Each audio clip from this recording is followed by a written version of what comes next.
एक बार जोर से। Thank you Mihir. और अब हमारे साथ मंच पर मौजूद हैं समाजवादी पार्टी के अध्यक्ष अखिलेश यादव। अखिलेश यादव जी, कल की गहमा गहमी के बाद आज कुछ चैन की सांसें मिली? यूपी की पॉलिटिक्स में कभी आराम नहीं है और इस फील्ड में लगातार काम करना पड़ता है। जो लगातार काम करेगा वो कामयाब होगा। लगातार काम तो जरूर करना पड़ता है, लेकिन कुछ कुछ राजनीति डिनर पर होती है। डिनर पॉलिटिक्स में डिनर पॉलिटिक्स आपकी तरफ से हुई, डिनर पॉलिटिक्स योगी जी की तरफ से हुई। डिनर सबने खाया और फिर साथ चले गए उस तरफ, एक आया ही नहीं राज्यसभा के चुनाव में। ये कैसी चली है अब के हवा तेरे शहर में? अगर डिनर तक बात पहुंची है तो समाजवादी पार्टी की जो कैटरिंग कर रहे थे वो ताज से हो रही थी। लगता है कुछ लोगों को ताज का खाना पसंद नहीं है। अब मुझे दूसरे पक्ष की कैटरिंग कहां से थी वो नहीं पता मुझे। तो बस खाने में ही बातचीत ऐसी हो गई के साथ लोग उधर चले गए। सवाल मैं ये पूछना चाहती हूं, क्योंकि आपने एक बयान दिया और आपने कहा कि ये समय था जब आप देखना चाहते थे कि सच में कौन आपके साथ है। इसके लिए क्या राज्यसभा के चुनाव करवाने जरूरी हैं, ये जानने के लिए कि अखिलेश यादव की पार्टी में कौन सच्चा साथी है? देखिए, आपने डिनर की बात की लेकिन डेजर्ट्स की बात नहीं की। डेजर्ट्स लगता है बीजेपी के पास अच्छे हैं। जलेबी दे रहे हैं कि रसगुल्ला दे रहे हैं कि गुलाब जामुन दे रहे हैं। अच्छा, गुलाब जामुन में कुछ भरकर के भी दिया जाता है आजकल। तो कहीं ऐसा तो नहीं बीजेपी का जो गुलाब जामुन रहा हो उसके अंदर कुछ छिपा रहा हो, जिसके कारण कुछ हमारे साथी चले गए छोड़ करके। लेकिन अखिलेश जी, वो तो जिसने खाया, वो कहते हैं ना लड्डू ऐसा, जिसने भी खाया वो भी पछताया, जिसने नहीं खाया वो भी पछताया। लेकिन राजनीति क्या अब डेजर्ट्स पर, गुलाब जामुन पर आकर टिक गई है, या फिर ये कहें कि लहर ऐसी चली है मोदी की कि 400 पार उन्होंने नारा दिया, आप कहीं 450 पार ही ना करवा दे? देखिए, आप कहावत को खराब मत करिए। कहावत वो शादी को लेकर के है, जो खाए वो पछताए, जो ना खाए वो पछताए। तो आप कहावत को खराब मत करिए। नहीं, और क्या है ना कि बीजेपी को अगर ये लगता था कि हम बहुत ताकतवर हैं, हम अपने काम पर भरोसा करते हैं, हम कुछ उद्घाटनों पे भरोसा करते हैं, तो उन्हें दूसरी पार्टी को तोड़ने की क्या जरूरत है? दूसरे दल के लोगों को लालच देने की क्या जरूरत है? आप उनका रिकॉर्ड निकलवा रहे हो कि इनके किस थाने में एफआईआर है। अरे भाई, एफआईआर थी तो आपने पहले क्यों नहीं याद रखी? आपको केवल वोट चाहिए इसलिए एफआईआर याद आ रही है।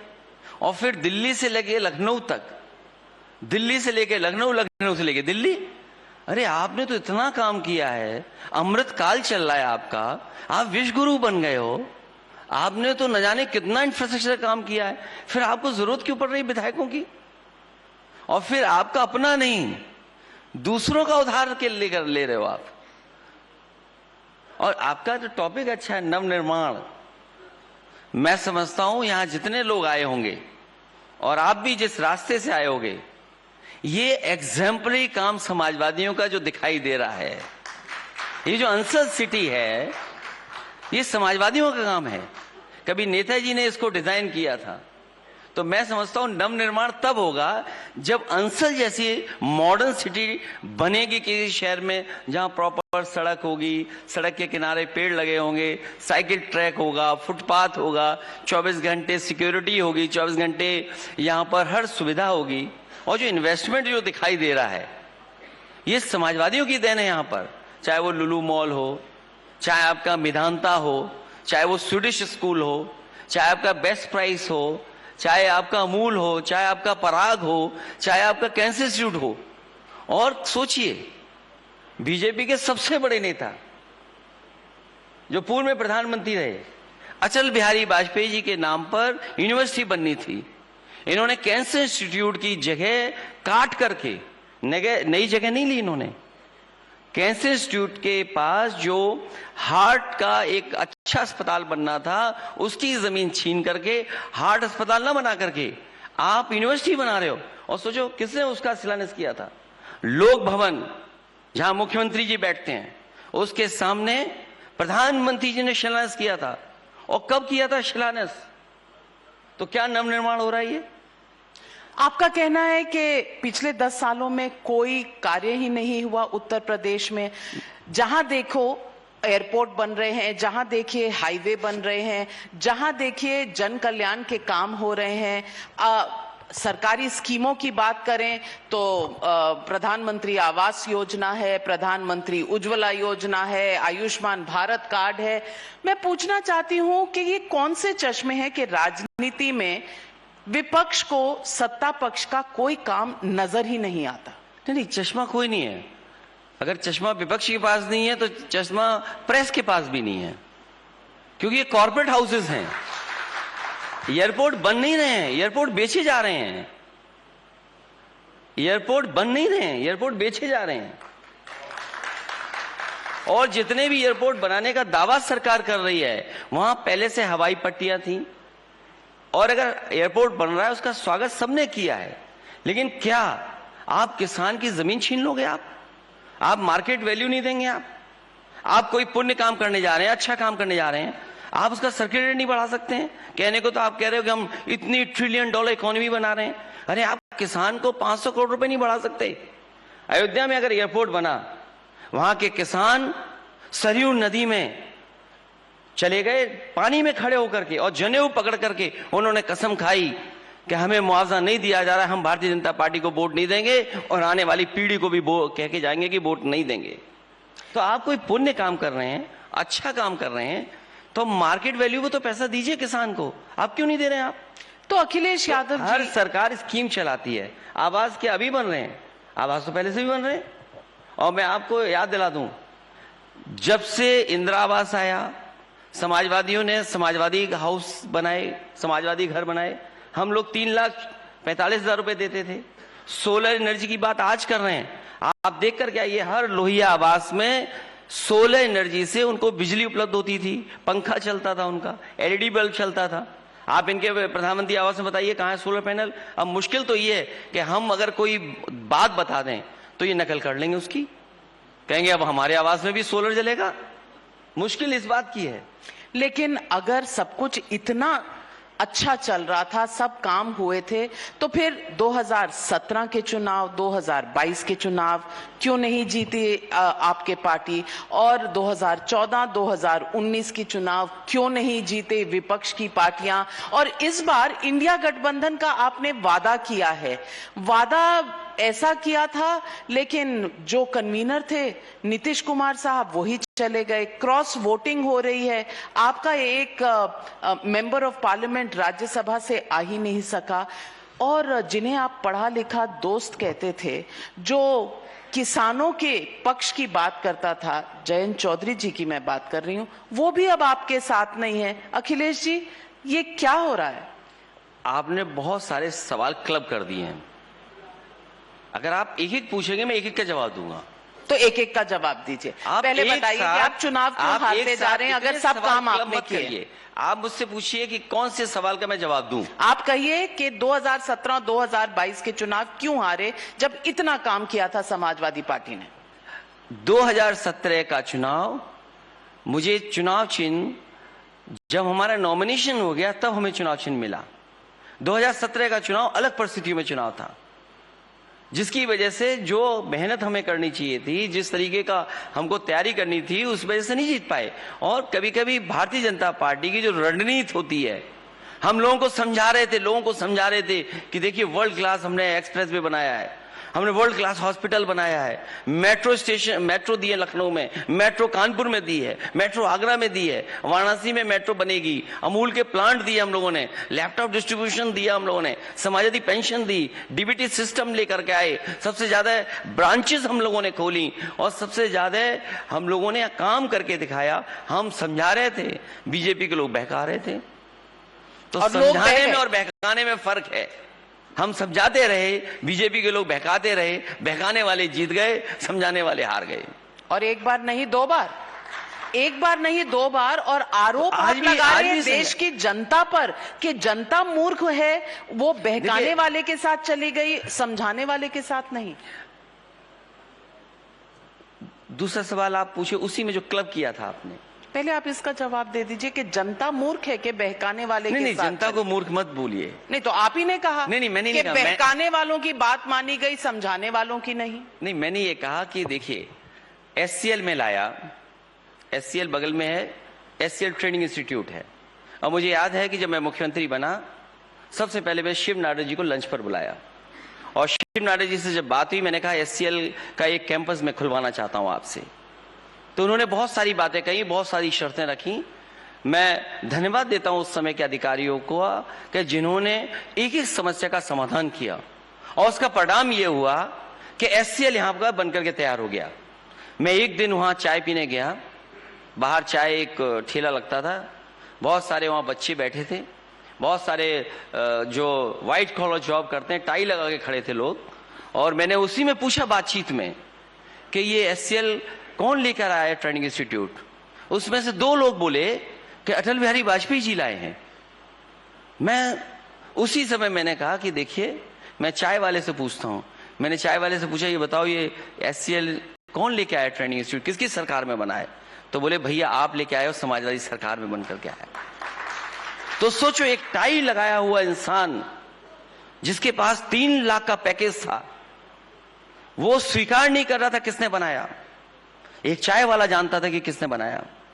चाय वाला तो देश चला रहा है, लेकिन और दूध चाय वाला उसकी बात देश सुन रहा है। अब अखिलेश जी चाय वालों के खिलाफ तो आप हैं नहीं। ये बात तो बड़ी उलझन वाली बात है। अगर वो चाय वाले तो हम दूध वाले नहीं हुए क्या? बिना दूध के चाय बना लोगे आप? ये कोई बात हुई आपकी? और उन्होंने कभी चाय नहीं बनाई होगी। बिना अच्छे दूध के कभी चाय अच्छी नहीं बन सकती। और मैं उसी से दूध से जुड़ी हुई बात, हमारी कॉन्स्टिट्यूएंसी में काऊ मिल्क प्लांट लगाया मैंने, और उस काऊ मिल्क प्लांट को मॉडर्न प्लांट बनाया। इंडिया का one of the best modern plant cow milk plant बना कन्नौज में, उमरदा में। उसका उद्घाटन हो चुका था, लेकिन उद्घाटन फिर किया सरकार ने। आज वो बंद हो गया, वहां पर आज वो बंद हो गया है। अभी प्रधानमंत्री जी ने और बीजेपी की सरकार ने अमूल का 5 लाख लीटर का प्रोक्योरमेंट का बनारस में उद्घाटन किया। मुझे आप बताइए वो किसकी वजह से आया था बनारस में? अब आपका चश्मा गायब हो जाएगा।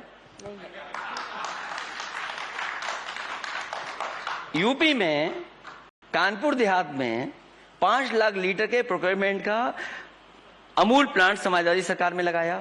जहां हम बैठे हैं उसके बिल्कुल पीछे 5 लाख लीटर का अमूल का, 5 लाख लीटर का पराग का, और 5 लाख लीटर का मैंने दिया बनारस में। यह सरकार 10 साल हो गई। अमूल का 20 लाख लीटर का प्लांट क्यों नहीं लगा उत्तर प्रदेश में, ये बताइए हमें। और तब हम कह रहे हैं जब हमने पराग का इक्वल खड़ा किया, पराग को नहीं हमने खत्म होने दिया। अगर 5 लाख लीटर का अमूल का हमने प्रोक्योरमेंट का प्लांट लगाया, डेयरी प्लांट लगाया, तो पराग का भी बगल में लगाया।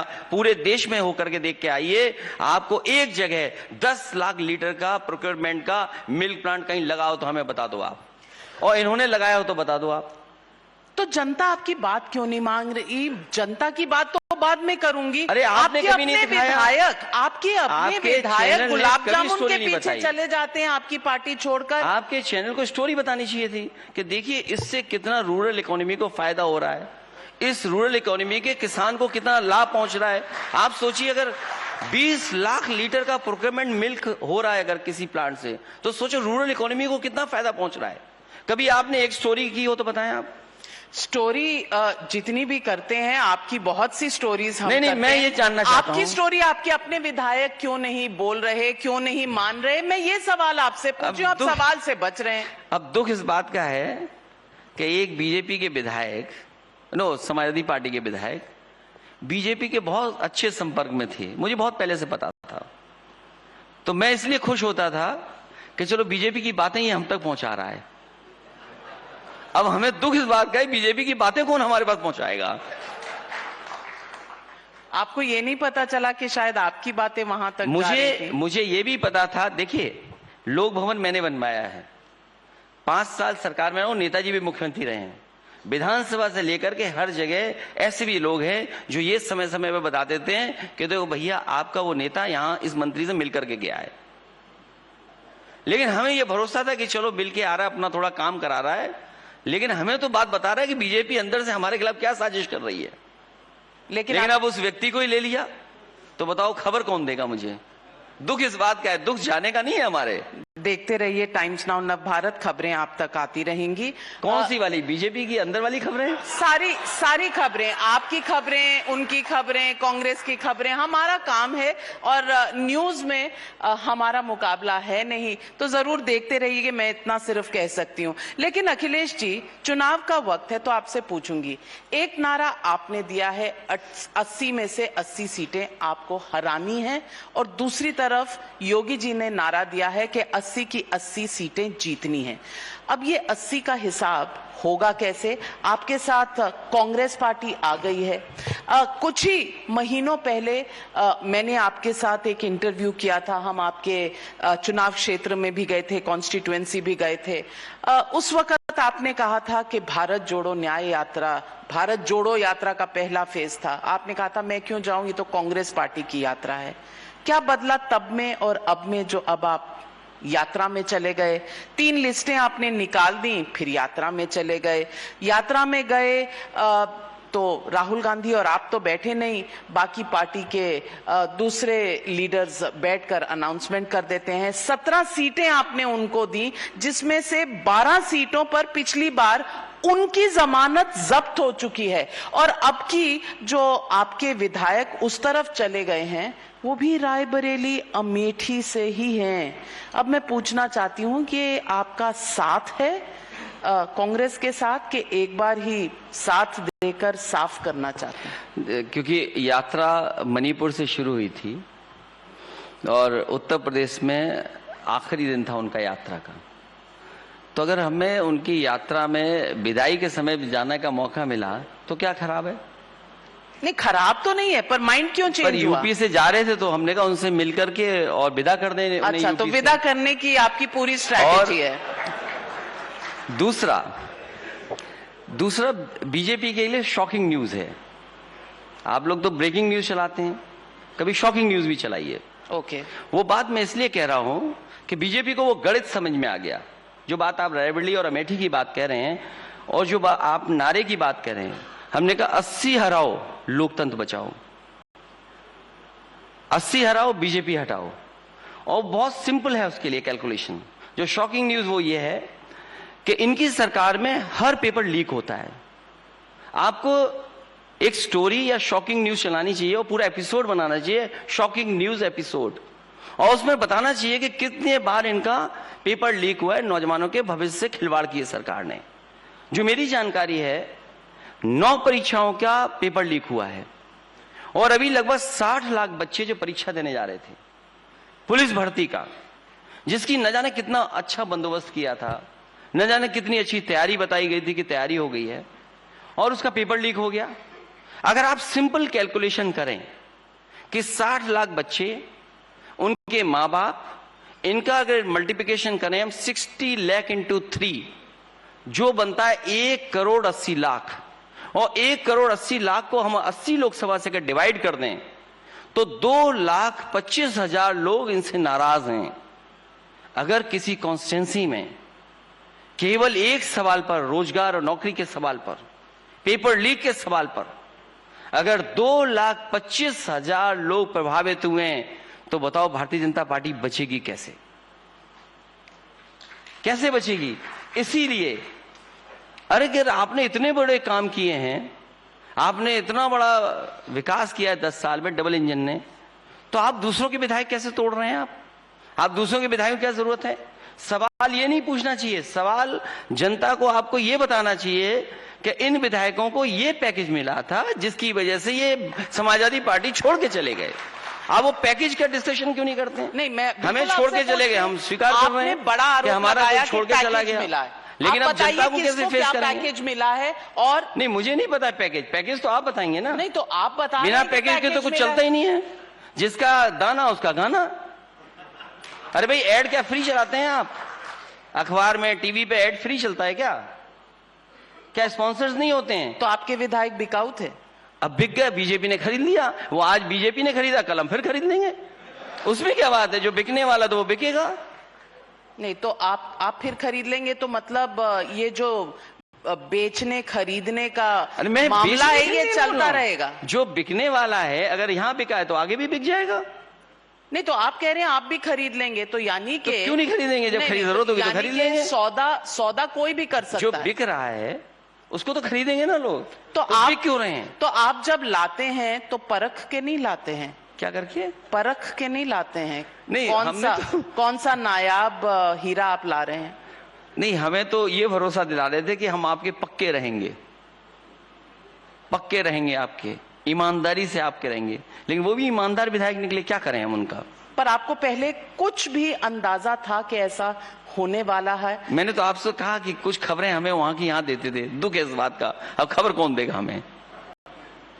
खबरें दे रहे थे तब आपको पता नहीं चला और साथ चले गए। अब खबरें देने वाला नहीं है तब क्या होगा समाजवादी? मुझे पता था कि ये बीजेपी के मंत्रियों के साथ उठ बैठ रहे हैं, बीजेपी के मंत्रियों के साथ चाय पी रहे हैं, अपना काम करवा रहे हैं, काम निकलवा रहे हैं। तो जब मुझे पता था तो कुछ जानकारी हमें देते थे कि बीजेपी के लोग ये करने जा रहे हैं, बीजेपी के लोग ये करने जा रहे हैं। तो हमें दुख इस बात का है कि अब खबर कौन देगा?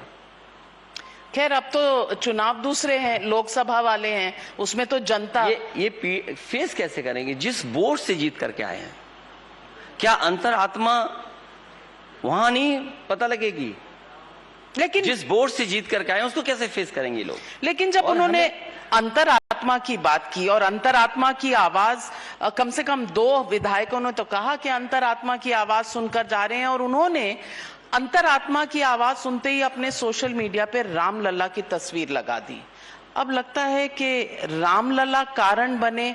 आप गए नहीं समर्पित होने के लिए अयोध्या, और एमएलएस को जाने नहीं दिया जब यहां से दिखाने के लिए और मत्था टेकने के लिए सब गए, तो कहीं ना कहीं राम के नाम पर बीजेपी में चले गए।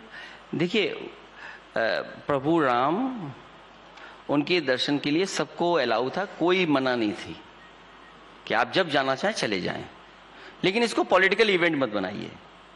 आप पहले जाना चाहते हैं पहले जाइए, परिवार के साथ जाने थे परिवार के साथ जाइए, बाद में जाना चाहें बाद में चले जाएं। और मुझे तो वो ही याद है कि जब भगवान सालिग्राम का हमारी पार्टी कार्यालय में आने का काम हुआ, ये सभी विधायकों ने एक एक नारियल मेरे सामने तोड़ा और नारियल चढ़ाया था।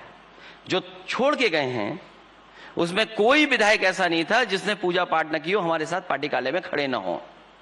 तो सवाल ये नहीं है भगवान प्रभु राम का, कुछ और है। उनको छिप करके, उनको आगे कर करके राजनीति नहीं करनी चाहिए। अपना डर, अपना दबाव, अपनी जान का खतरा, सुरक्षा का बहाना और कुछ अपने और स्वार्थ रहे होंगे जिसके कारण गए हैं। बहाना प्रभु श्री राम नहीं है, बहाना कुछ और है।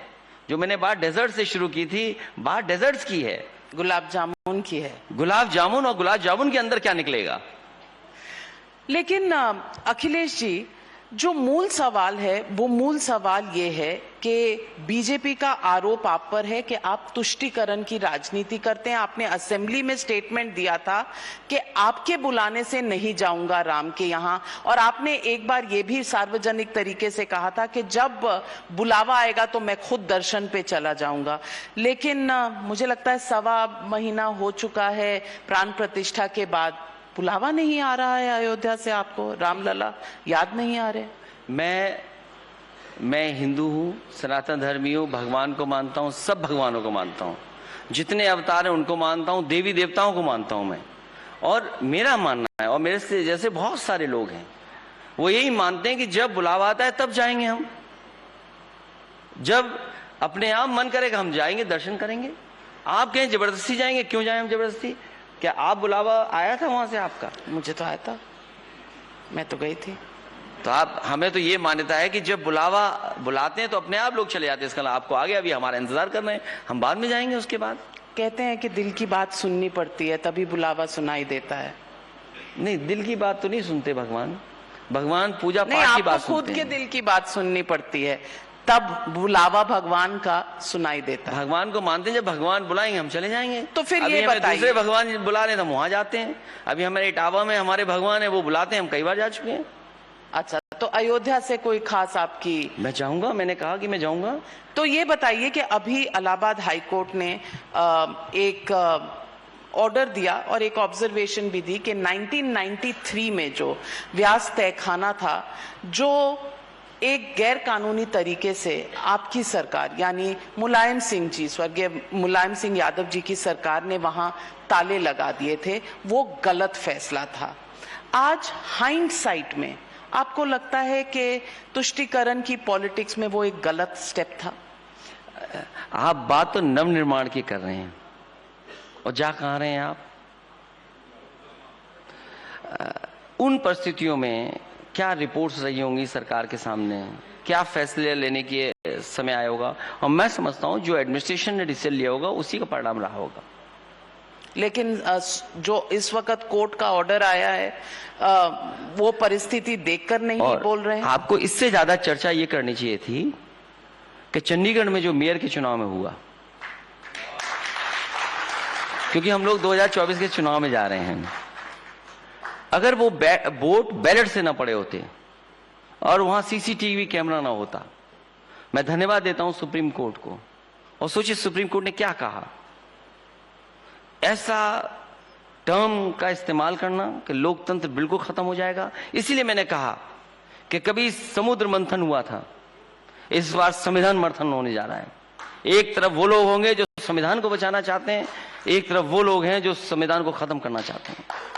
इसलिए संविधान मंथन होने जा रहा है, ऐतिहासिक चुनाव होगा और उत्तर प्रदेश से भारतीय जनता पार्टी का सफाया होगा। चलिए, आपने जो कहा जो गलत है वो गलत है, वो कभी भी सही नहीं ठहराया जा सकता, और जो चंडीगढ़ में हुआ वो 100% गलत था, इसमें कहीं कोई दो राय नहीं है। किसी के दिमाग में, किसी के दिल में कोई कंफ्यूजन नहीं है इस बात को लेकर। लेकिन मैं एक सवाल आपसे और पूछना चाहती हूँ। गलत पेपर लीक आपको उत्तर प्रदेश में दिखता है, आपकी अलायंस पार्टनर की सरकार राजस्थान में थी, कांग्रेस पार्टी की, कितने पेपर लीक हुए, क्यों नहीं किया आपने? अरे मैं इतना बड़ा नेता नहीं हूं। अच्छा। मैं यूपी के लिए हूं केवल। अभी हमारी पार्टी राष्ट्रीय पार्टी नहीं बनी है। हाँ, यूपी से हम लोग 80 जीत जाएंगे, उसका राष्ट्रीय पार्टी भी बना लेंगे। अच्छा, तो फिर आपने राजस्थान के बारे में नहीं बोला, आपके अलायंस पार्टनर के बारे में नहीं बोला, उनकी सरकारों के बारे में आप नहीं बोलते, तो आपको संदेश खाली में भी कुछ बोलने की जरूरत नहीं है। वहां महिलाओं की उत्पीड़न हो, उन पार्टियों के साथ आप अलायंस कर सकते हैं, लेकिन वहां के मुद्दे आपको नजर नहीं आते। देखिए, मैं जो जितना मैंने डेटा देखा है, 9 पेपर लीक कहीं किसी प्रदेश में नहीं हुए होंगे, इससे 9 से ज्यादा परीक्षाओं के। और मेरे पास लिस्ट है, पूरी लिस्ट है मेरे पास कि कितने पेपर लीक उत्तर प्रदेश में हुए। और बताइए, 60 लाख बच्चों का क्या भविष्य अंधकार में नहीं है? आरओ एआरओ वाले बच्चे धरने पे बैठे हैं, आप व्हाट्सएप पे पेपर लीक है पूरा, सरकार स्वीकार ही नहीं कर रही उस बात को। और फिर एक बच्चे ने कहा कि मैं, ये उसकी आत्महत्या करने से पहले का पत्र है, कन्नौज का ब्रजेश पाल, उसने आत्महत्या कर ली। उसने कहा कि इस डिग्री जो मुझे नौकरी नहीं दे सकती, उस डिग्री का रखू करूंगा क्या मैं? उसने जला दी डिग्री और आत्महत्या कर ली। आज का अखबार है लखनऊ का, एक हिंदी का अखबार, उसमें लिखा 6 बच्चों ने आत्महत्या की यहां पर, अलग अलग कारणों की वजह से। सरकार क्या कर रही है इसके लिए? सरकार बिजी है विधायक खरीदने में, सरकार बिजी है अपना और चीजों में। क्या कर रही है सरकार? सवाल ये भी है, ये एक महत्वपूर्ण सवाल है। उम्मीद करती हूं कि सरकार भी इस पर जवाब देगी, लेकिन सवाल एक और पूछना चाहती हूं। पिछले 2 चुनाव लोकसभा के, पिछले 2 चुनाव विधानसभा के, इनमें आपके साथ बहुत से साथी आए, बहुत से साथी गए। जब साथी साथ थे तब तो आप रोक नहीं पाए। बीजेपी का जो एक जगरनॉट चल रहा है, आपके साथ विधानसभा चुनाव में आरएलडी थी, एसबीएसपी थे, दारा सिंह चौहान थे, तमाम लोग आपके साथ थे तब आप 80 सीटों का जो चुनाव था उसमें कुछ बहुत फर्क कर नहीं पाए। इस बार रणनीति क्या है जिससे आप इसको रोकें? रणनीति का खुलासा टीवी चैनल पे नहीं हो सकता है। आप कम से कम ये तो स्वीकार करेंगे कि समाजवादी पार्टी ने लोगों को जोड़ करके साथ ला करके कई दलों के खाते खुलवाए। अब वो हमें साथ छोड़कर चले गए, कोई बात नहीं। समाजवादी पार्टी कम से कम 36% वोट पर पहुंच गई है। यही घबराहट बीजेपी को है, क्योंकि अगर कोई मुकाबला कर रहा है तो वो समाजवादी पार्टी है। ये घबराहट है बीजेपी को, इसीलिए सबसे ज्यादा समाजवादी पार्टी टारगेट में है। हालांकि आउट ऑफ कॉन्टेक्स्ट में बात कर रहा हूं। कभी 2019 में हमें किसी बात को लेकर के नोटिस मिला था, क्योंकि उस समय लोकसभा का चुनाव था। अब फिर चुनाव आने वाला है, फिर नोटिस मिल रहा है। तो हम तो बात समझते हैं कि चुनाव आएगा तो नोटिस भी आएगी, चुनाव आएगा तो नोटिस भी आएगी। तो ये घबराहट क्यों? अगर आपने 10 साल में इतना काम किया है तो आपको घबराहट किस बात की? मैं तो आपसे कहता हूं कि प्रधानमंत्री जी यहां पर एक्सप्रेस वे पर हरकुलिस विमान से उतरे थे। वो किसी की डिजाइन अगर थी तो वो समाजवादियों की डिजाइन थी। आपने देश में दूसरा हाईवे ऐसा क्यों नहीं बना पाए कि जहां पर आप हरकुलिस से उतर जाते? क्यों नहीं आप हाईवे बना पाए? और जो इतने हाईवे बन रहे हैं, आप मुझे बताइए, यूपी जो प्रधानमंत्री बनाता है, यूपी जो सबसे ज्यादा लोकसभा के सांसद जिताता है, भारत सरकार ने अगर एक भी अपने बजट से उत्तर प्रदेश को एक्सप्रेसवे दिया हो तो बता दीजिए हमें। और ये बात मैं आपके सामने नहीं कह रहा हूं, मुख्यमंत्री जी के सामने मैंने हर सदन में कहा है। विधान परिषद में जब मैं था तब मैंने कहा, विधानसभा में जब मैं भाषण देता हूं तब कहता हूं। आप बताइए, महाराष्ट्र को, गुजरात को या और स्टेट को एक्सप्रेसवे मिल रहे हैं सेंट्रल बजट के। आप उत्तर प्रदेश में एक अगर भारत सरकार के बजट का एक्सप्रेसवे मिला हो तो बताते हैं हम। कौन सा एक्सप्रेसवे बनना बताइए?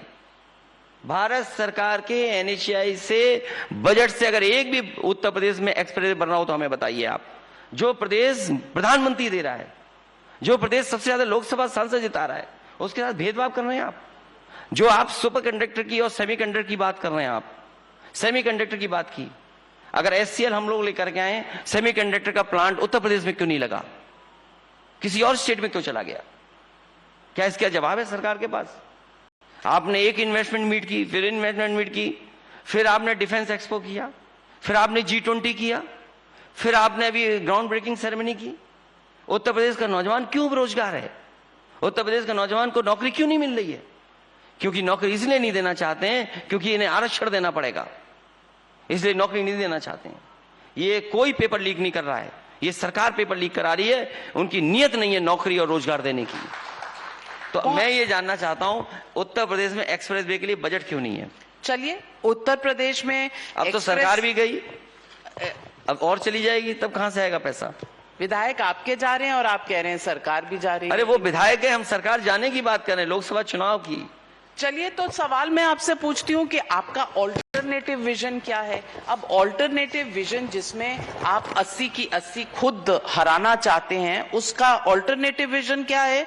अफजाल अंसारी को आपने टिकट दे दिया गाजीपुर से। मुख्तार अंसारी जेल में है और अफजाल अंसारी जिन पर गैंगस्टर एक्ट लगा हुआ है उनको टिकट आपने दे दिया। क्या बीजेपी ये आपका ऑल्टरनेटिव विजन है? क्या बीजेपी में सब शरीफ हैं? नहीं, बीजेपी में सब तो शरीफ आपका है। बीजेपी के साथ कंपटीशन तो है आप कह दीजिए, आप कह दीजिए कि बीजेपी कितने गैंगस्टर एक्ट वाले देंगे और आप कितने गैंगस्टर एक्ट? मैं आपसे सिंपल बात पूछ रहा हूं कि जो नाम आपने लिए वो कोर्ट डिसाइड करेगा।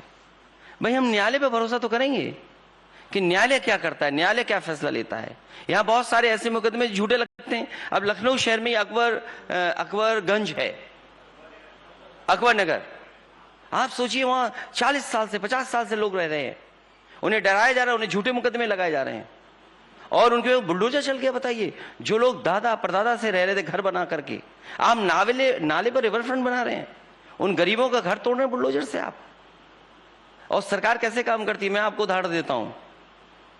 कोविड के समय पर मुझ पर और जैन चौधरी पर एक केस हुआ नोएडा में।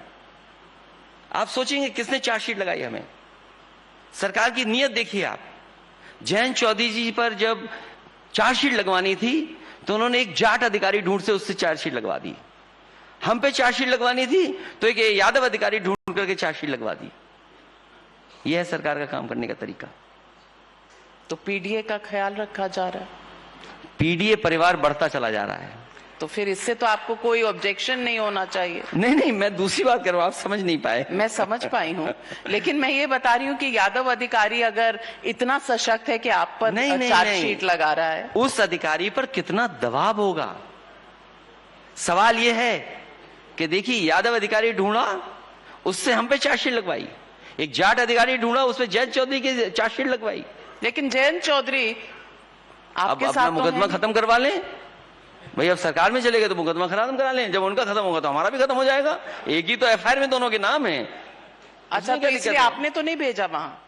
नहीं, मैंने नहीं भेजा, क्योंकि आपने तो उन्हें पढ़ा लिखा कहा था, और आपने ये भी, और उन्होंने ये कहा था मैं चवन्नी थोड़ी हूं कि कहीं भी चला जाऊंगा। मैं, आप चवन्नी कह सकते हैं लेकिन मैं नहीं कह सकता, क्योंकि मैं जो पॉलिटिकल आदमी हूं तो मुझे फेस करना पड़ेगा। उन्होंने कहा था, मैंने नहीं कहा था। नहीं, आप ये मैं उनको कोट कर रही हूँ। नहीं, आप चवन्नी कह सकती हैं लेकिन मैं नहीं कह सकता।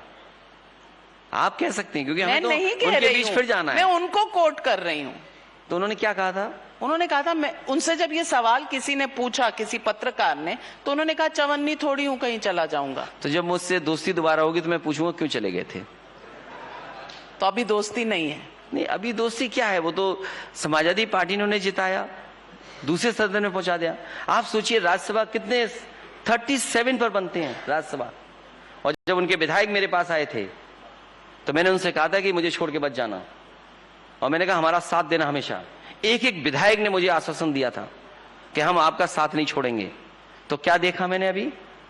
एक राज्यसभा उनको बनाया जिन पे 9 विधायक थे। 37 पर एक राज्यसभा बनता है, और वही 9 अगर आज हमारे पास होते तो आज समाजवादी पार्टी का राज्यसभा सांसद होता। आलोक रंजन चुनाव नहीं हारते। आप सोचिए किसको जिता रहे हैं आप? सब आपके साथ धोखा क्यों कर रहे हैं? बीजेपी को सब अच्छे लोग चाहिए। एक बिल्डर था, बड़ी मुश्किल से हमारे साथ आया, इस शहर का बिल्डर। अरे बीजेपी के बाद तो बड़े बड़े सेठ लोग हैं, बड़े बड़े लोग हैं। वो तो सुप्रीम कोर्ट ने बता दिया कि इलेक्ट्रल बॉन्ड सबसे ज्यादा किसके पास है। अरे बड़ी मुश्किल से हमें एक सेठ मिले, उसको भी छीन लिया इन्होंने। क्या लालच दिया मुझे नहीं पता, लेकिन अरे एक सेठ था वो भी छीन लिया बीजेपी के लोगों ने। एक जानकारी देता था बीजेपी को, उसको छीन लिया। एक सेठ था, उसको भी छीन लिया। पूजा पाल क्यों चली गई? पूजा पाल जो उनको यहाँ की पूजा अच्छी नहीं लगी, वहां की पूजा अच्छी लगी होगी। मैं खुद नहीं समझ पा रहा हूं कि पूजा पाल क्यों चली गई। आप अध्यक्ष हैं पार्टी के, मुझे और तो आपको ये समझ ही नहीं आ रहा कि कौन क्यों कहां चला गया। आप इतने भोले हैं। मुझसे, मैं तो आपकी बात पे भरोसा कर सकता हूं। जब मुझसे वो मिली थी लास्ट टाइम तो उन्होंने कहा आपका साथ हम कभी नहीं छोड़ेंगे, तो मैं उसी भरोसे पे था। लेकिन अब बीजेपी पे क्या दवाई है, क्या प्रसाद है, क्या तरीका है कि लोग साथ छोड़ के जा रहे हैं। अरे हमारे तो चलो छोड़ के गए हैं, एक मुख्यमंत्री हमसे ज्यादा दुखी हैं, वो एफआईआर लिखा रहे हैं विधायक का अपहरण हो गया हमारे विधायकों का। अरे हम पे तो सरकार भी नहीं है, चलो हम तब भी दुखी नहीं है ना, एफआईआर लिखा रहे हैं किसी के खिलाफ। सोचिए कहां लोकतंत्र पहुंचा दिया। इसीलिए मैंने कहा कभी समुद्र मंथन हुआ था, ये संविधान मंथन होने जा रहा है। एक तरफ संविधान रक्षक लोग होंगे और एक तरफ संविधान भक्षक लोग होंगे। ये जनता को तय करना है किसके साथ खड़ा होना है। संविधान मंथन कांग्रेस पार्टी के साथ आप करेंगे? तो उसमें जिन्होंने संविधान का कत्लेआम किया था 1975। अब ये क्या बात हुई? ये तो बात क्या हुई? क्यों इमरजेंसी किसने लगाई थी? अच्छा, और बीजेपी ने क्या किया है? इमरजेंसी लगी हुई। और बीजेपी ने क्या किया? नहीं, आप यहाँ बैठे हैं, बीजेपी केवल नफरत फैलाती है, केवल नफरत का फैलाती है। बीजेपी केवल हिंदू मुसलमान का झगड़ा कराती है, नफरत कराती है, नफरत की राजनीति बीजेपी करती है। हिंदू मुसलमानों में झगड़ा हो रहा है, आरक्षण खत्म हो जाए, संविधान की धज्जियां उड़ जाएं, बाबा साहब का संविधान नहीं चलेगा, उनका अपना संविधान चलेगा। तो सलीम शेरवानी आपको छोड़ के क्यों चले गए? अरे वो तो चले बीजेपी के नहीं है, वो तो हिंदू भी नहीं है, क्या मुसलमान है। तो क्या हुआ? तो आपको छोड़ के चले गए। और आपके ऊपर आरोप ये है कि राज्यसभा के लिए या लोकसभा के लिए आपने एक भी मुस्लिम कैंडिडेट नहीं दिया।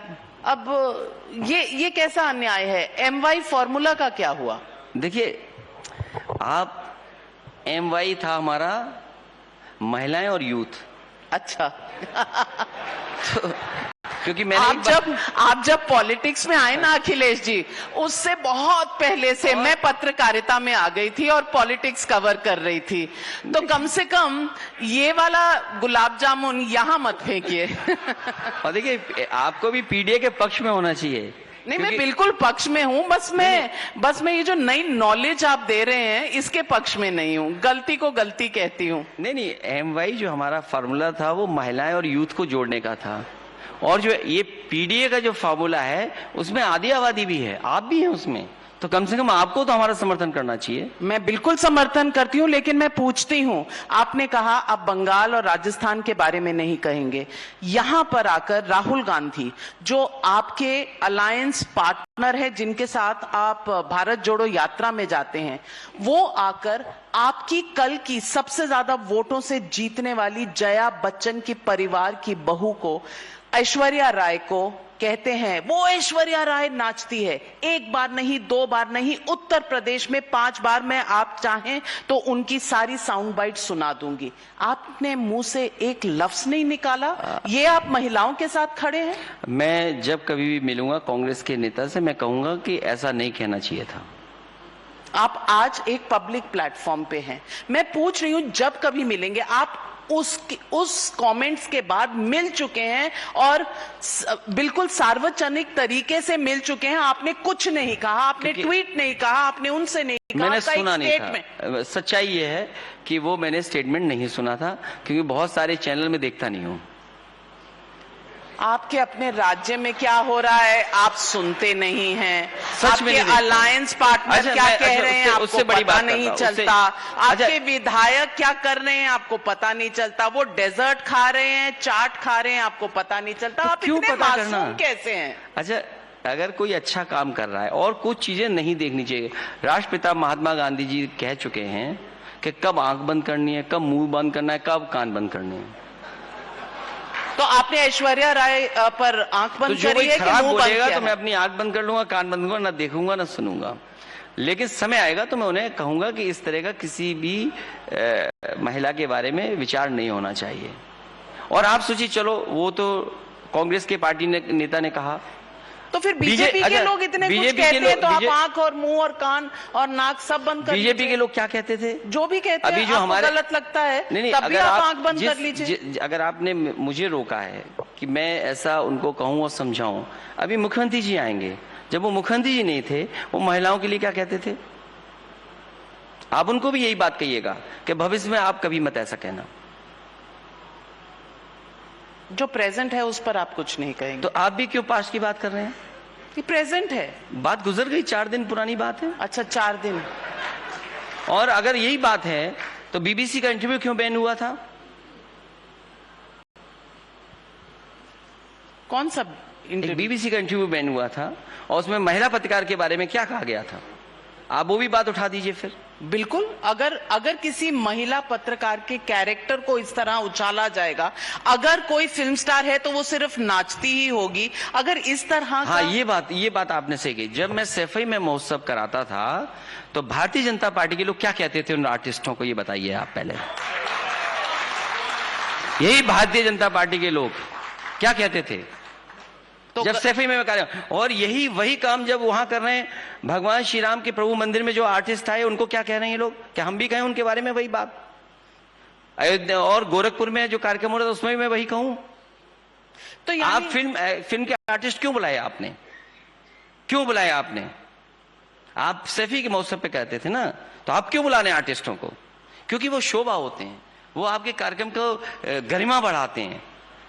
आर्टिस्ट का काम है परफॉर्म करना। तो आप सैफई महोत्सव के बारे में क्या कहते थे? आप निकालिए आर्काइव से वो वीडियोस, किसके बारे में क्या नहीं कहा? सैफई में फिल्म आर्टिस्ट को बुलाकर एक एंजॉयमेंट का कार्यक्रम गलत बात। तो आप क्या गोरखपुर में क्या कर रहे थे? आप एंजॉयमेंट नहीं कर रहे हैं क्या? Versus what is enjoyment? Enjoyment की डेफिनेशन क्या है? सवाल जैसे आप बात कर रहे हैं, तो क्या एंजॉयमेंट नहीं है क्या? तो ठीक है, तो आप कह रहे हैं कि बीजेपी में, समाजवादी पार्टी में, कांग्रेस में कोई फर्क नहीं है, अब सीमाएं भी पोरस हो गई है, वीजा भी नहीं चाहिए, गुलाब जामुन खाइए, उधर से इधर आ जाइए, जो वो बोलते थे कल वो आज आप बोलिए, तो क्या फरक रह गया है? आप गलत बात। आप इतने सीनियर जर्नलिस्ट हैं, आपको वर्ड्स पिक करना चाहिए कि आप वर्ड्स क्या बोलेंगे आप एक आर्टिस्ट के लिए। अगर आप इंजॉयमेंट सफे के लिए बोल रहे हैं तो मैं भी बोलूंगा कि आर्टिस्टों को अगर आपने अपने फंक्शन में बुलाया तो आपने भी इंजॉयमेंट के लिए बुलाया है। पर वहां प्राण प्रतिष्ठा पे कौन सी क्या एंजॉयमेंट हो रहा है? मैं प्राण प्रतिष्ठा की बात नहीं कर रहा हूं। अगर आप अपने कार्यक्रमों में बुला रहे हो तो वही भावना बोलिए जो भावना से आप बोल रहे हैं। नहीं, पर एक इवेंट नहीं है, कई इवेंट कार्यक्रम किस चीज का है इसकी बात हो रही है। लेकिन सवाल अखिलेश जी, आप वर्ड बहुत अच्छी तरह पिक किया करें। ठीक है, अगर मैंने इस तरह से कहा और आपने उसका गलत मतलब निकाला तो मेरा ये गलत भावना नहीं होनी चाहिए। मेरी गलत भावना कतई नहीं है। महिला पत्रकार होने के बाद एंजॉयमेंट वाला शब्द नहीं इस्तेमाल करना चाहिए। लेकिन मैं सिर्फ फिल्म स्टार्स के बारे में कह रही हूँ, किसी अभिनेत्री के बारे में नहीं कह रही हूँ। और मैं कह रही हूँ एंटरटेनमेंट की बात सैफई में महोत्सव में कुछ और नहीं था। वहां पर आप जो कार्यक्रम कर रहे थे वो एक, मैं एक नहीं कर रहा हूं, कई इवेंट की बात कही मैंने। तो बीजेपी ने जो कहा आपकी लड़ाई बीजेपी के साथ है, लेकिन मैं ऐश्वर्या बच्चन और ऐश्वर्या राय और उन पर जो राहुल गांधी के कमेंट्स हैं आप उनसे बच रहे हैं। मैं कांग्रेस पार्टी के राहुल गांधी जी से कहूंगा कि आने वाले समय में आप किसी भी महिला एक्टर एक्ट्रेस के बारे में नहीं कुछ बोलेंगे और नहीं बोलना चाहिए। मैं कह सकता हूं एक्टर हो एक्ट्रेस हो किसी भी। और मैं आपसे ये भी कहूंगा कि आप भी भारतीय जनता पार्टी के लोगों से कहिए कि आप भी महिला के लिए कोई शब्द नहीं इस्तेमाल करेंगे गलत। आप उनसे ज्यादा मिलते हैं असेंबली में भी और शायद आपके सांसद होंगे तो लोकसभा राज्यसभा में भी आप ज्यादा मिलेंगे, आप उन्हें बताइएगा। लेकिन सवाल मैं ये भी पूछना चाहती हूँ कि एक इंडिया गठबंधन बहुत जोर शोर से बना था, एक उनके कन्वीनर थे नीतीश कुमार जी, अब वो तो इधर आ गए। देखिए, अब कन्वीनर नहीं रहा तो गठबंधन रहा क्या? गठबंधन है और गठबंधन रहेगा। दुख है इस बात का, और ये बात नीतीश कुमार जी के लिए नहीं कहना चाहिए, क्योंकि नीतीश कुमार जी की वजह से ही मैं गठबंधन में गया था। ये बात आपकी जानकारी में है, क्योंकि जब नीतीश कुमार जी और तेजस्वी जी ने पहली बार ये बात रखी थी तो मैंने कहा कि आप अगर आगे आ रहे हैं तो हम आपके साथ हैं, और आपकी वजह से आ रहे हैं, हम कांग्रेस की वजह से नहीं आ रहे हैं। क्योंकि जब इंडिया गठबंधन बन गया है और अगर वो चले गए हैं तो अब इंडिया गठबंधन को मैं नहीं छोड़ सकता हूं। तो जब वो छोड़ के गए तो मैं इंडिया गठबंधन के साथ हूं। इंडिया गठबंधन में हमारी पीडीए की भावना और पीडीए की लड़ाई है। हम पीडीए को लेकर के आगे चल रहे हैं जिससे हमारा पीडीए परिवार बड़ा हो। अखिलेश जी, आपने बहुत अच्छी बात कही कि आप गठबंधन के साथ हैं, आप छोड़कर नहीं जाएंगे और आप उस धर्म को निभा भी रहे हैं। लेकिन आपने एक बात इस इंटरव्यू के पहले दौर में कही, और आपने कहा विदाई के, यूपी से विदाई के समय आप राहुल गांधी के साथ आ गए तो किसी को क्या तकलीफ है। तो ये जो 17 सीटें आपने दी हैं, 12 पर कांग्रेस पार्टी की जमानतें जब्त हो गई थी पिछली बार, आप विदाई कराना चाहते हैं? समाजवादी पार्टी गठबंधन में है और 17 की 17 सीटें जिताने का काम समाजवादी पार्टी का नेता कार्यकर्ता करेगा, और हम पूरी ईमानदारी से जो इंडिया गठबंधन का धर्म है उसको निभाएंगे। और आपने कांग्रेस का वोट तो बता दिया उन 17 सीटों पे, समाजवादियों का भी तो 2022 का वोट बताइए आप। नहीं, और जो मैंने अभी फार्मूला बताया था, जिन बच्चों के साथ धोखा किया, और केवल अभी मैंने 60 लाख बच्चों के बारे में बताया। आप सोचिए, अग्निवीर, टेम्परेरी नौकरी, पहले लाखों लोग बच्चे पैरामिलिट्री में और फौज में भर्ती होते थे, लाखों बच्चे हर साल भर्ती होते थे और सबसे ज्यादा यूपी से भर्ती होते थे। आप सोचिए, उनके भविष्य के साथ खिलवाड़ कर रहे हैं आप, आधी अधूरी नौकरी दे रहे हैं बच्चों को। ये कहां से सीमा की रक्षा कराएंगे आप, जब आपकी सीमा पर चीन खड़ा हुआ है, पाकिस्तान से आपको मुकाबला करना है और देश की रक्षा करनी, तो आप क्या अग्निवीर व्यवस्था लाए? और अग्निवीर व्यवस्था इसलिए लाए क्योंकि गांव के बच्चे नौकरी पा रहे थे, गांव के बच्चों का, उनके परिवार का आर्थिक और सामाजिक स्तर बेहतर हो रहा था। इस वजह से आपने जानबूझ करके पक्की नौकरी रोक करके ये अग्निवीर जैसी टेम्परेरी नौकरी लाने का काम किया। इन्होंने सर्वे कराया कि इस नौकरी से आर्थिक रूप से और सामाजिक रूप से कितने लोगों का स्तर बेहतर होता है। तो गांव के पीडीए के लोग थे जिनका सबसे ज्यादा सामाजिक और आर्थिक स्तर बेहतर हो रहा था, इसलिए इन्होंने जानबूझ करके ये फौज की भर्ती को रोका है। मैं आपके चैनल के माध्यम से अपने तमाम नौजवानों को कहना चाहता हूं कि 80 हराओ और पक्की नौकरी वर्दी पहन करके पाओ। ये काम हमारा समाजवादियों का होगा। बीजेपी आप पर एक और पूरे इंडिया गठबंधन पर एक और आरोप लगाती है, कहती है कि इस बार का जो चुनाव है वो बीजेपी वर्सेस पारिवारिक पार्टीज, जहां बाप के बाद बेटा, बेटे के बाद उसका बेटा अध्यक्ष बनते हैं पार्टी के। ठीक है, इस बार बीजेपी कसम खाए कि परिवार वालों से वोट नहीं मांगेगी, खाए कसम, और उनको भी टिकट नहीं देगी जो परिवार वाले हैं, कसम खाए बीजेपी। पर वो बीजेपी के अध्यक्ष नहीं बनते, ये उनका आर्ग्यूमेंट है। मैं कह रहा हूं ना, अब मुद्दे से क्यों आप हट रही हैं? आपने ये आरोप लगाया कि हम परिवार वाले लोग हैं, तो हम कहते हैं भारतीय जनता पार्टी के लोग कसम खाएं कि किसी परिवार वाले से वोट नहीं मांगेंगे और किसी भी परिवार वाले को टिकट नहीं देंगे। खाएं कसम इस बात की। ये परिवार वाले नहीं, ये परिवारवाद और परिवार वाले अलग अलग चीजें होती हैं। और तो मुझसे बेहतर आपकी हिंदी है। आपको बीजेपी में परिवारवाद नहीं दिखाई दे रहा है? आप बताइए, परिवारवाद बीजेपी में नहीं है क्या? भरा पड़ा है परिवारवाद बीजेपी में, इतना आप गिन ही नहीं सकते, इतने हैं, क्योंकि देश की, दुनिया की सबसे बड़ी पार्टी हो गई तो सबसे बड़ा परिवार है। और वो परिवार है, बहुत खतरनाक परिवार है, उसमें जो समाज का ताना बाना तोड़ रहा है। एक उसमें ऐसा परिवार है जो खतरनाक परिवार है, उससे देश को खतरा है। इशारों में क्यों कह रहे हैं? क्यों इशारे में कहना? जो परिवार बोला जाता है उसी परिवार के लिए बोल रहा हूं मैं। आप क्या बोलते हैं उसको? आप बताइए, परिवार बोलते हैं ना उसको? तो आप बताइए, मैं तो दिमाग से उतर गई बात, क्या नाम है उसका? गुलाब जामुन याद करिए, आ जाएगा याद। मैं 2024 के चुनाव की बात करती हूँ। बीजेपी का नारा है 400 पार। आपको क्या लगता है? हमारा नारा है 400 हार। बीजेपी 400 हार। आपको लगता है इस बार नहीं, शायद अगली बार की तैयारी करनी पड़ेगी? नहीं, उनका नारा है तो हमें भी तो नारा देना है, तो वो भी नारा दे रहे हैं, हम भी नारा दे रहे हैं। लेकिन जब बुनियादी सवालों पे बात होगी, 10 साल पहले अरहर की दाल की कीमत क्या थी? 10 साल पहले डीजल की कीमत क्या थी? 10 साल पहले पेट्रोल की कीमत क्या थी? 10 साल पहले क्या हालत थी? और आज बताइए नमक की कीमत क्या थी? 10 साल पहले नमक क्या था? सबसे छोटा आइटम घर परिवार में हर एक की जरूरत है।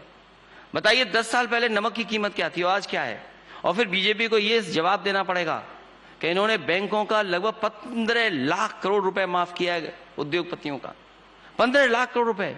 और जिन उद्योगपतियों का इन्होंने कर्ज माफ किया, उन्हीं उद्योगपतियों को फिर कर्ज दे दिया उतना ही। ये कहां की अर्थव्यवस्था है बताइए आप? जिन उद्योगपतियों के आपने कर्ज माफ किए 15 लाख करोड़, और उन्हीं उद्योगपतियों को फिर पैसा दे दिया। इसका जवाब है कि नहीं है? और हम समाजवादी लोग भरोसा दिलाते हैं कि किसानों का कर्ज माफ होगा जिस तरीके से बड़े व्यापारियों का कर्ज माफ हुआ है। अखिलेश यादव विधानसभा में रहेंगे या लोकसभा का चुनाव लड़ेंगे? राजनीति कहती है दोनों जगह टांग रखी है। तो दोनों जगह टांग हो सकता है, दोनों जगह हो।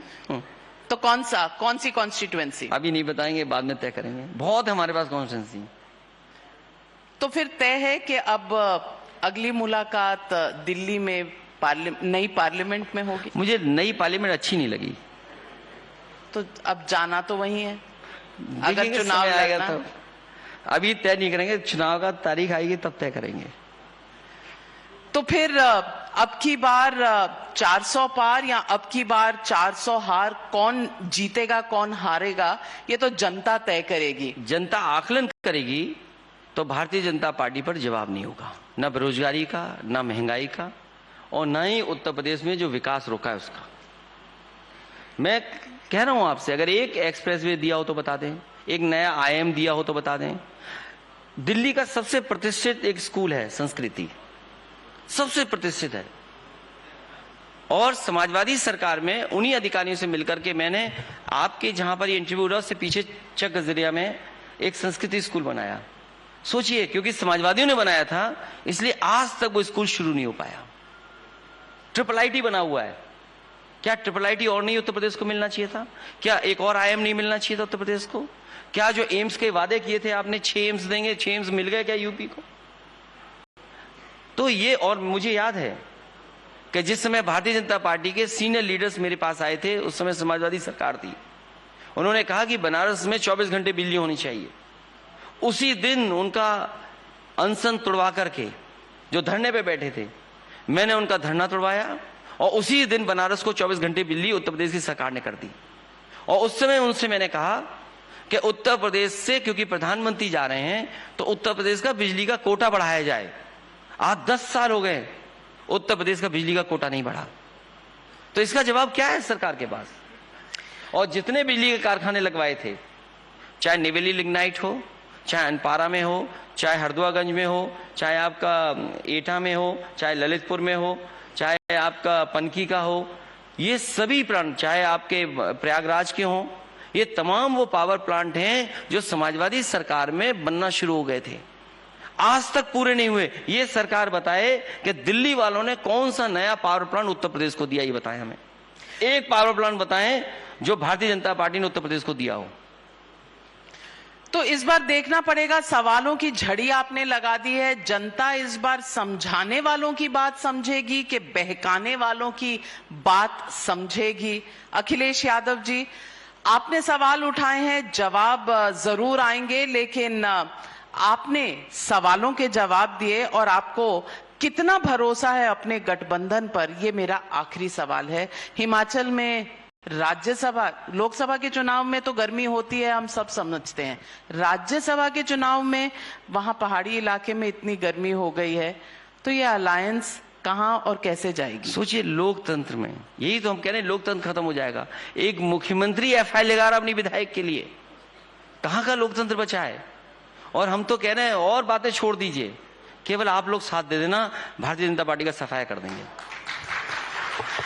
अखिलेश जी, आपकी इंडिया गठबंधन मीडिया से साथ मांग रही है, जबकि पहला और एक अकेला कंसेंसस वाला डिसीजन जिसे आपने तोड़ा, और मैं आभारी हूं आपकी, आपने तोड़ा, वो था बॉयकॉट करना जर्नलिस्ट को। एक वही कंसेंसस का डिसीजन है। नहीं, मैं बॉयकॉट नहीं करना चाहता था कभी, और आप हमारे साथ हैं, लेकिन बाकी इंडिया गठबंधन से हम अभी भी बॉयकॉटेड हैं। मैं कभी बॉयकॉट नहीं किया आप लोगों को। बिल्कुल, तो उम्मीद करते हैं आपके यहाँ भी लोकतंत्र बचा रहेगा, और लोकतंत्र का जो चौथा स्तंभ है देश का मीडिया, वो शायद इंडिया गठबंधन भी उसके साथ न्याय करेगा। हमारे साथ जुड़ने के लिए और सारे सवालों का बेबाकी से जवाब देने के लिए आपका बहुत बहुत धन्यवाद।